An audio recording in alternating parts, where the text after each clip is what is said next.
जो आगळा वेगळा साजरा करतो, सुरू करतो.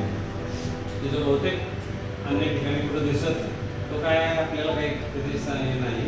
परंतु दर महिनाअखेरला प्रत्येक शिक्षकाने या ठिकाणी सर्व शिक्षकांना शिकवायचं. म्हणजे आजच्या महिनाअखेरच्या दिवशी शिकवणारे ते शिक्षक आणि आपण सर्व शिक्षक जे दररोज असतो ते आज विद्यार्थी येत असतात. ते शिकवतील, जास्तीत जास्त स्टँडर्डपणानं शिकवतील. त्यातसुद्धा आपण त्यांच्या चुका काढाव्या किंवा आपल्याला काही शंका असतील तर त्या विचाराव्या, जेणेकरून त्यांचं चांगलं, आपल्यातलं चांगलं, चांगलं अधिक चांगलं, बरोबर सर्व चांगलं आणि हे सर्व चांगलं आपण आपल्या विद्यार्थ्यापर्यंत दररोजच्या लाईफमध्ये घेऊन जाण्यासाठी हा नवीन एक उपक्रम आहे. सर्वांनी अतिशय मन लावून या उपक्रमात भाग घ्यावा. जास्तीत जास्त तुमच्या BEdचे जे काही DEdच्या मेथड आहेत त्या पद्धतीने जास्तीत जास्त आदर्श पाठ माझा इतरांपेक्षा कसा होईल यासाठी प्रयत्न करावा अशी भावना आहे.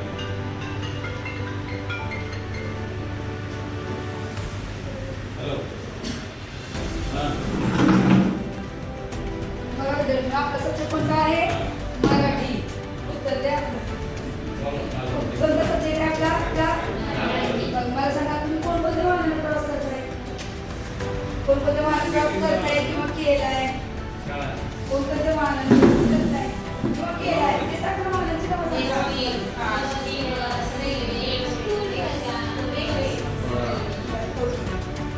सांगा.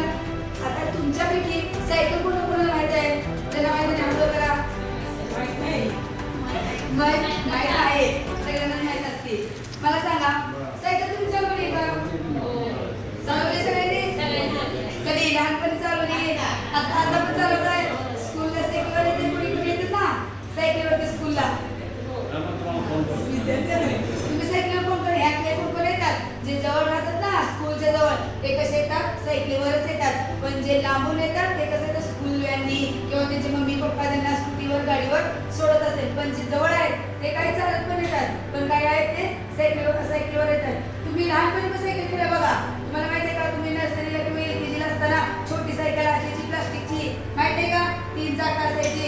तुम्ही सगळ्यांनी हात करून घेतला असेल मम्मी पप्पाकडून किंवा तुम्हाला तुमच्या वाढदिवसाला पण गिफ्ट कोणी तर दिलं असेल. देतात ना मामा मामी किंवा आत्या आजी वगैरे, चला बाळाचा वाढदिवस आहे आणि सायकल घेऊन जाऊया आपण म्हणून. तशी सायकल पण तुम्ही वापरलेली असेल. पण तुम्हाला मोठं झालं पण आता तुम्हाला तुम्ही सायकल आणून दिली. आता तुम्ही 6वीला आहात म्हणजे आता तुम्ही थोडीशी मोठी सायकल चालवणार का 3 चाकाची छोटी सायकल चालवणार? मोठी सायकल चालवणार. मग आहे तुमच्याकडे जरी तुम्ही व्हॅनला येत असाल तर घरी कोण कोण सायकल चालवते? चालवते का नाही तुम्ही घरी सायकल? आहे का नाही? जरी तुम्ही स्कूलला व्हॅन येते, तुम्ही माझा मॅडम नाही, मी स्कूलला सायकलवर येत नाही, मी व्हॅनमध्ये येतो, माझी 9 नंबरची गाडी आहे, माझी 10 नंबरची गाडी, असं काही नाही. तर तुम्ही घरी चालवताय का नाही सायकल? चालवताय ना सगळं. मग तुमची सायकल तुमच्याशी बोलती का? सांगा बघू मला. बोलती? सायकल निर्जीव आहे का सजीव आहे? निर्जीव ना निर्जीव. पवार मॅडम शिकवलं असं तुम्हाला सायन्समध्ये, माहित आहे ना? मग निर्जीव आहे का सजीव आहे? मग निर्जीव वस्तू बोलतात तर कळलं? मग सायकल कधी बोललेलं तुम्ही ऐकलेत का? मग जर समजा तुम्हाला म्हटलं तुमची सायकल तुमच्याशी बोलते, तुम्ही म्हणता अहो मॅडम काय सांगते, तुम्ही तुमच्या डोक्यात बोलले का? आमची सायकल काय आमच्या बरोबर बोलते का? बोलते का सायकल तुमच्या बरोबर? नाही. पण आपल्याला काय सांगितलं? आपल्याला काढत काय सांगितलं की ही सायकल बोलत आहे. आपल्याला आपली सायकल आपल्याशी बोलत आहे. बोलत आहे म्हणजे काय करत आहे? ही स्वतःचं आत्मकथन सांगत आहे. आत्मकथन म्हणजे काय? आता तुम्ही म्हणा की आत्मकथन म्हणजे खूपच मोठे आहे, आम्हाला आमच्या डोक्यावरून चाललंय. पण मी सांगते तुम्हाला आत्मकथन म्हणजे काय? स्वतःविषयी स्वतःबद्दल सांगणे. म्हणजे तुम्ही कधी कधी बघा आपण आत्मचरित्र असतो, काही नेत्यांची काही लेखकांची, ते नाही त्या जगात पण त्यांनी त्यांचं स्वतःचं आत्मकथन सांगितलं आहे किंवा त्यांचं आत्मकथन त्यांनी सांगितलेलं आहे ते पुस्तकाच्या वाटे आपल्यापर्यंत पोहोचलेलं आहे. पण आपण देखील आपलं आत्मकथन सांगायला पाहिजे. पण तुम्ही म्हणजे आता आम्ही लहान आहे, आम्ही कसं सांगणार? आता नाही. जेव्हा जसं तुम्ही मोठे होत जाईल तसं तुम्हाला त्याची प्रक्रिया येत जाईल आणि तसं तुम्ही त्याचं काय करणार आहे? आत्मकथन म्हणजे काय तुम्हाला कळणार आहे आणि स्वतः देखील तुम्ही सांगणार आहे.